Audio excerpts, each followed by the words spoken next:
Radio کارواں Florida اور T V کارواں Canada میں طارق نسیم آپ کی خدمت میں حاضر ہے۔ اسلام قبول فرمائیے گا۔ ناظرین و سامعین، آج ہم جس اہم مسئلے پر بات کرنا چاہتے ہیں وہ پاکستان میں اسلام کو سوشلائز کرنے یا اسے آپ یوں سمجھ لیجئے کہ سیاست میں استعمال کرنے کے ہنر کے بارے میں ہے۔ جتنی جماعتیں اس وقت اسلام کے نام پر اکٹھی ہو کر لوگوں سے ووٹ کا تقاضا کرتی ہیں، ذرا ایک نظر ان کے جانب دوڑاتے ہیں کہ کیا یہ واقعی اسلام کی خدمت کرنے کے لیے بنائی جانے والی جماعتیں ہیں یا یہ صرف سیاست کر رہی ہیں۔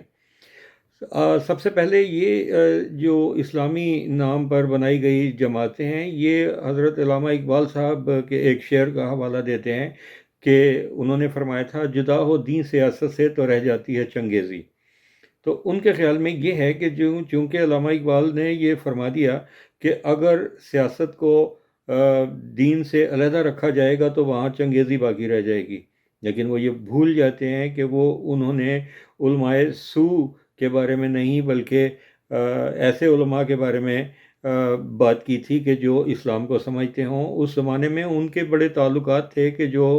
جمعیت العلماء ہند میں لوگ بھی تھے اور ان کے بڑے جید علماء سے ان کی دوستیاں بھی تھیں، لیکن اسی زمانے میں انہوں نے یہ بھی فرمایا تھا کہ الفاظ و معانی میں تفاوت نہیں، لیکن ملا کی اذاں اور ہے، مجاہد کی اذاں اور۔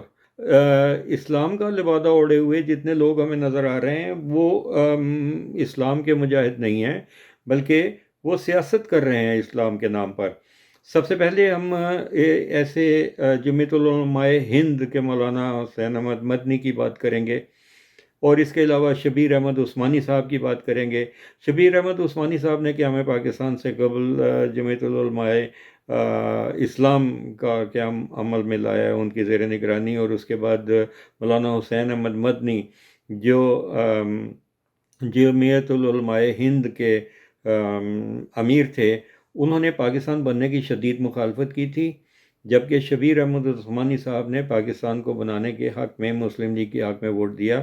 اور لوگوں کو مائل بھی کیا کہ یہ پاکستان کا قیام لازمی ہے۔ لیکن اگر آپ یہ دیکھیں کہ جمعیت العلماء ہند کے جو اس وقت جگر گوشے پاکستان میں جمعیت العلماء اسلام کے نام پر پائے جاتے ہیں، کہ جو ایک خاص فرقہ سے تعلق رکھتے ہیں، اور ان کو آپ وہابیزم کے پرچار بھی کہہ سکتے ہیں، انہی کے بارے میں جو ہے وہ بہت سے اشعار علامہ اقبال کی آپ اس میں دیکھ سکیں گے، لیکن چونکہ ہم آج یہاں شعر و شاعری کرنے کے لیے نہیں بلکہ اس موضوع پر گفتگو کرنے کے لیے بیٹھے ہیں کہ کیا واقعی یہ جو دین کے نام پر بنائی گئی سیاسی جماعتیں ہیں یہ دین کی خدمت کر رہی ہیں یا ان کا مقصد صرف سیاست کرنا ہے۔ لیکن چونکہ بات یہ ہے کہ پاکستان کے لوگ اپنے مذہب کے بارے میں بڑے کافی جذباتی وابستہ ہوئے ہیں، اس وجہ سے اسلام کا نام لے کر ان سے ووٹ اینٹھنے کا جو کام ہے وہ بڑی آسانی سے کیا جاتا ہے۔ سب سے پہلے ہم بات کریں گے جماعت اسلامی کا، جس کے پہلے امیر جناب ابو العلا مودودی صاحب تھے، اور وہ جدید تصورات کے حامی تھے۔ انہوں نے بے شک اسلام کی بہت زیادہ خدمت کی، تفہیم القرآن ان کا بڑا کارنامہ ہے، اور ان کے آپ تصانیف کو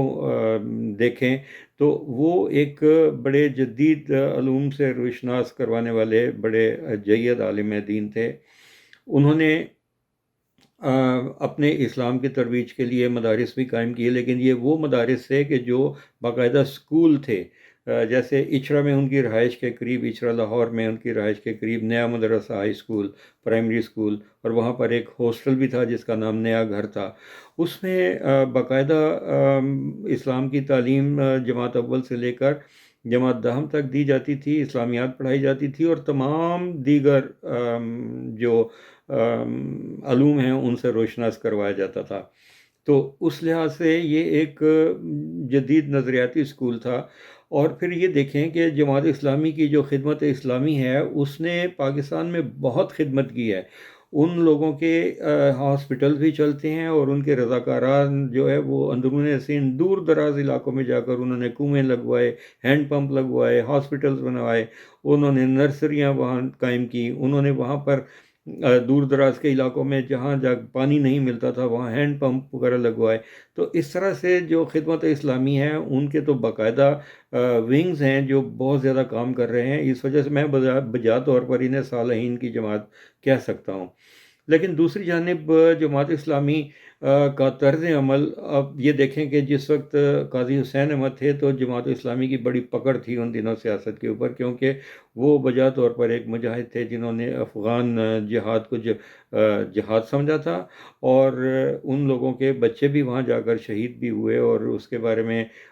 قاضی حسین احمد صاحب کشمیر کی آزادی کے لیے بھی بہت تڑپ رکھتے تھے. مکہ مکرمہ میں ان سے بڑی ملاقاتیں رہیں.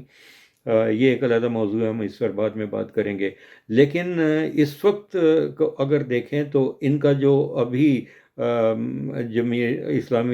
جماعت اسلامی کے امیر ہیں، ان کا جا کر تو مولانا فضل الرحمان کی جو سو کالڈ اسلامی جماعتیں ہیں ان کے ساتھ مل کر ان کے حق میں ووٹ دے دینا ہمیں سمجھ میں نہیں آیا. اگر یہ اس طرح سے کرتے کہ اگر آپ یہ سمجھتے ہیں کہ تحریک انصاف جو پاکستان پی ٹی آئی ہے وہ آپ کے مزاج سے مطابقت نہیں رکھتی تو آپ اپنے ووٹ کا حق استعمال نہ کرتے. لیکن یہ ضروری تھا کہ آپ اسلام کے نام پر فراڈ کرنے والی جماعتوں کے ساتھ جا کر ان کی گود میں بیٹھ جائیں؟ ایک نظر ذرا دیکھیے جمعیت العلماء اسلام جو مفتی محمود صاحب ہوا کرتے تھے تو وہ تو بجا طور پر عالم دین تھے، اور وہ ایک بڑی آواز رکھتے تھے، ان کا دبدبہ تھا، اور ان کی تصانیف کو آپ دیکھیں انہوں نے اسلام کی بڑی خدمت کی. لیکن ان کے صاحبزادے مولانا فضل الرحمان صاحب کی سیاست جو ہے وہ صرف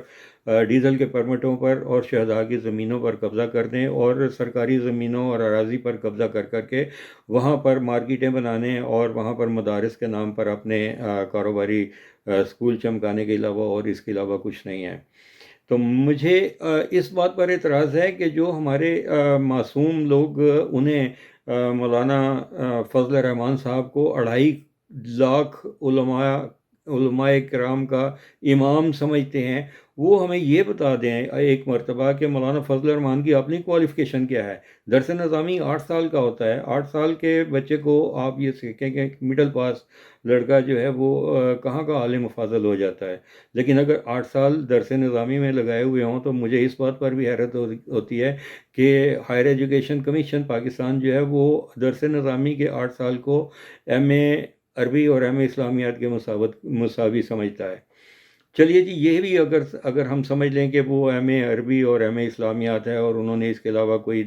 جدید سائنسی علوم حاصل نہیں کیے، تو آپ مجھے کوئی اگر یہ سمجھتے ہیں کہ وہ علماء کے امام ہیں تو ان کا کوئی ایک ایسا لیکچر نکال کے دکھا دیں جو انہوں نے اسلام کی تبلیغ کے لیے دیا ہو. کوئی ان کی ایسی کتاب لے آئیے کہ جو انہوں نے اسلام کی تحقیق کی ہو اور اس کے بارے میں انہوں نے کوئی مقالات لکھے ہوں. ان کا ایک بھی آپ کو ایسی کتاب نہیں ملے گی، ان کا کوئی ایک ایسا لیکچر نہیں ملے گا، ان کی کوئی ایسی ویڈیو نہیں ملے گی. لیکن اس کے مقابلے میں ان کی جو آپ دیکھیں کہ جلسوں کے نام کیا ہوتے ہیں.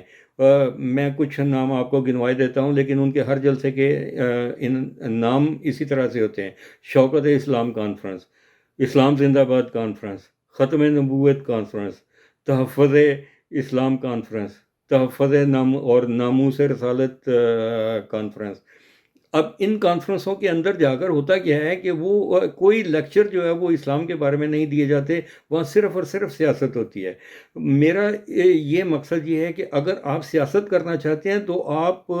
مذہب کا لبادہ اوڑھ کر نہیں بلکہ سیدھا سیدھا اپنے آپ کو ایک سیاسی جماعت کے طور پر لے کر آئیں. اس کے علاوہ دوسری آپ دیکھیں، دوسری جماعتیں جو ہیں انہی میں یہ وہی لوگ تھے جو کہ افغان جہاد کے درمیان ان کے ڈالر برس رہے تھے ان کے اوپر، اور یہ خودکش بمبار لوگوں کے معصوم بچے جو ان کے مدارس میں پڑھنے کے لیے آتے تھے انہیں خودکش بمبار بنا کر یہ بھیجتے تھے. اور جب وہاں سے کاروبار بند ہوا تو وہی بچے جو ہے وہ پاکستان کی مارکیٹوں میں اور بازاروں میں پھٹنے لگے.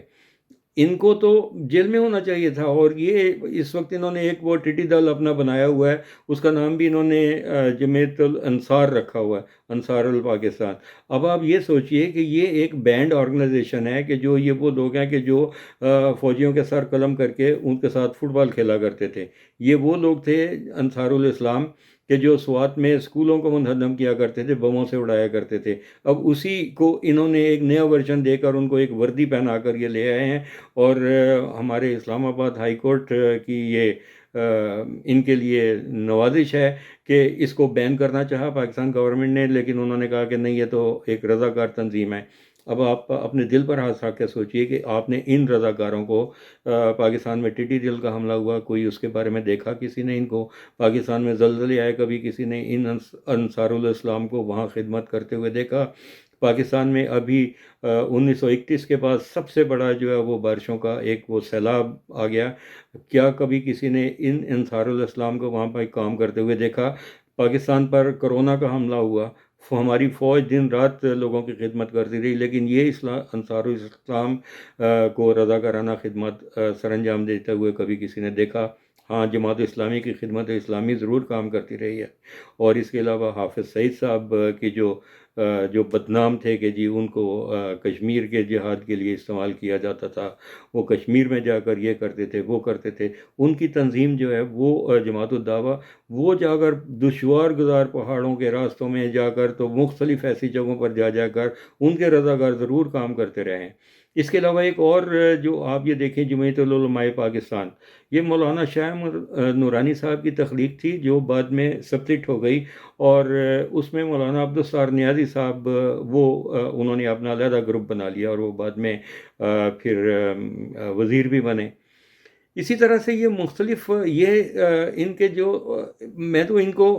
کسی طور جو ہے وہ اسلامی جماعتیں نہیں کہہ سکتا، کیونکہ یہ سراسر سیاسی جماعتیں ہیں جو اسلام کا دوادہ اوڑھ کر آپ کو بیوقوف بناتے ہیں، اپنے ووٹرز کو ان کو لبھاتے ہیں کہ جی ہم اسلام کا نام لے رہے ہیں، اور یہ انہوں نے داڑھی رکھی ہوئی ہے، چوکا پہنا ہوا ہے، سر پر صافہ ہے، وہ کہتے ہیں سر پہ سرتے ٹوپی نیت کوٹی۔ تو یہ وہ لوگ ہیں کہ جو آپ کو اسلام کے نام پر لوٹ رہے ہیں، کہیں آپ سے چندہ لیتے ہیں۔ ابھی 2-3 سال پہلے مولانا فضل الرحمان صاحب کے ایک مدرسے کے اوپر چھاپا مارا گیا، وہاں سے دہشت گرد پکڑے گئے، پھر دوسری بار اسی مدرسے پر پھر چھاپا مار کر پھر پکڑے گئے، لیکن چونکہ یہ ایک سیاسی فورس بنے ہوئے ہیں، اس وجہ سے ان مدارس کو بند نہیں کیا جا سکتا، حالانکہ یہ فوج کی کارروائی تھی۔ انہوں نے کہا کہ جی ٹھیک ہے، ہم نے دہشت گرد پکڑ لیے، مدرسہ چلتا رہے۔ اور اگر مدارس کے نام پر یہ دہشت گردی اور یہ بم پھٹنے والے یہ لوگ یہ کریٹ کر رہے ہیں،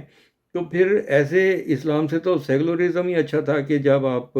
لوگوں کو تعلیم تو دے سکتے۔ اب اگر آپ مدارس بناتے ہیں تو آپ ان کو وفاق المدارس اس کو سکولوں کا درجہ دینے کے لیے کیوں تیار نہیں ہوتا؟ وہ کیوں چاہتے ہیں کہ بچوں کو سائنس اور کمپیوٹر اور یہ سب نصاب ان کے شامل نہ ہو؟ اور وہ یہ کیوں چاہتے ہیں کہ اس کے اوپر کسی کا چیک نہ ہو؟ وہ یہ کیوں چاہتے ہیں کہ وہاں پر CCTV سسٹم نصب نہ کیا جائے کہ تاکہ قاری شمس الرحمان جیسے بچے جو ہے وہ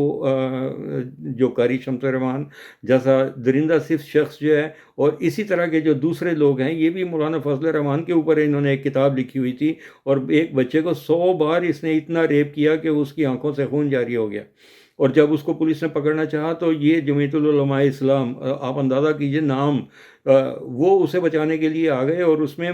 جماعت اسلامی کے بھی مقامی کارکن بھی تھے، اور انہوں نے کہا کہ اس کے اوپر کوئی تشدد نہیں کیا جائے گا، اور آپ اس کو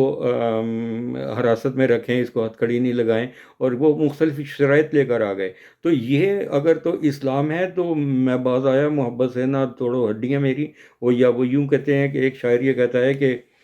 بس ہو چکی نماز، مصلح اٹھائیے۔ اب یہ اگر اس مصلے کے اوپر بیٹھ کر تو یہ ٹوپی سر کے اوپر سما کے، صافہ ایک سر کے اوپر لپیٹ کے، اور داڑھی رکھ کر اور جوبہ پہن کر لوگوں کو اسلام کے نام پر دھوکہ دینا ہے، تو اس سے بہتر یہ ہے کہ آپ کوئی دوسرا، تم کوئی اچھا سا رکھ دو اپنے ویرانے کا نام، کچھ اور نام رکھیں، اور اس کے بعد آپ سیاست کریں، لیکن اس خدا کے لیے اسلام کا نام تو بدنام نہ کریں۔ آپ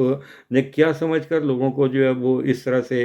گمراہ کرنا شروع کر رکھا ہے؟ یہ پاکستان میں مذہب کے نام پر ہونے والی سیاست، اس کا ابھی تدارک ہونا چاہیے، اور یہ کیا جانا چاہیے کہ اگر آپ نے صدارت کرنی ہے، آپ نے سیاست کرنی ہے، تو آپ کچھ بھی کریں، لیکن یہ آپ نے پورے گھرانوں کو آپ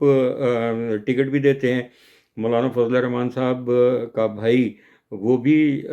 پارلیمنٹ میں، اب انہوں نے اپنے ایک بیٹے کو ٹکٹ دی، اپنی سالی کو ٹکٹ دی، اب یہ تمام لوگ جو ہے وہ نواز شریف صاحب نے، لیکن انہوں نے مسلم لیگ نام رکھا ہوا ہے، انہوں نے بھی اپنے 36 رشتہ داروں کو ٹکٹ دیے ہوئے اور ان کو پارلیمنٹ میں بٹھایا ہوا ہے۔ وہ یعنی یہ سارا جو ہے وہ فیملی مافیا بنا ہوا ہے۔ نہ صرف یہ کہ آپ یہ دیکھیں کہ جمعیت اہل حدیث کیا کر رہی ہے، انہوں نے کون سی خدمت کی ہے لوگوں کو حدیث پڑھانے کی، اور اب جو تحریک لبیک وجود میں آئی ہے، وہ بھی لوگوں کو جو حب رسول کے نام پر جو ہے وہ جذباتی نوجوانوں کو آگے لا رہی ہے کہ ہم اس طرح سے کر دیں گے۔ ابھی ان کی تو سوشل میڈیا کے اوپر بھی اس قسم کے نعرے گردش کر رہے ہیں کہ جو ایسا نعرہ لگانا ہی جو ہے وہ غیر قانونی ہے۔ تو خدا کے لیے سوچئے کہ آپ سیاست کرنی ہے تو ضرور کریں، لیکن لوگوں کو اسلام کے نام پر راغب کرنے کے لیے، ان کو بیوقوف بنانے کے لیے آپ اس قسم کی حرکتیں نہ کریں کہ لوگ بعد میں اسلام سے ہی گمراہ ہو جائیں گے۔ میں نے یہ چیلنج پیش کیا ہے کہ اگر آپ کے پاس مولانا فضل الرحمان صاحب کی اسلام کی تبلیغ کے بارے میں کوئی ویڈیوز ہوں تو وہ آپ بے شک آئیے ہمارے یوٹیوب چینل کے اوپر ہمارے ساتھ شیئر کر دیجئے، ہم آپ کے شکر گزار ہوں گے۔ ان کی کتابوں کی اگر آپ کے پاس کوئی لسٹ ہے جو انہوں نے تصنیف کی ہوں، اور جو مجھے یہ بتائیے کہ کیا وہ کسی جگہ پر جا کر جو اسلام مخالف عناصر ہیں وہ جب اسلام کے بارے میں بات کرتے ہیں تو کیا مولانا فضل الرحمان صاحب کی اتنی قابلیت ہے کہ وہاں جا کر انگلش میں خطاب کریں اور ان کے الزامات کا جواب دے سکیں؟ بالکل نہیں۔ ان کا واجبی سا علم ہے اور وہ 2.5 لاکھ علماء کے امام بنے پھرتے ہیں۔ اب مجھے یہ بتائیے کہ یہ اس کا تدارک کیسے ہوگا، اور اسلام کے نام پر گمراہ کرنے والوں کے لیے آپ کیا سمجھتے ہیں کہ کیا اسی طرح سے چلے گا، یا اس کا کوئی دوسرا علاج بھی ہوگا؟ کچھ علاج اس کا بھی ہے، چارہ گراں ہے کہ نہیں؟ آپ اپنے کومنٹس ہماری اس ویڈیو کے نیچے دے سکتے ہیں، آپ کیا سوچتے ہیں اس بارے میں؟ اگر ہم غلط ہیں تو نشاندہی کیجئے، اگر آپ ہمارے آواز کے ساتھ آواز ملاتے ہیں تو تب بھی بتائیے گا، اور اگر ہم کہیں غلط ہیں تو اس کی نشاندہی کیجیے گا ضرور۔ ہم آپ کے کمنٹس کے منتظر رہیں گے، ہم ان کا جواب بھی دیں گے، ہم ویلکم کریں گے۔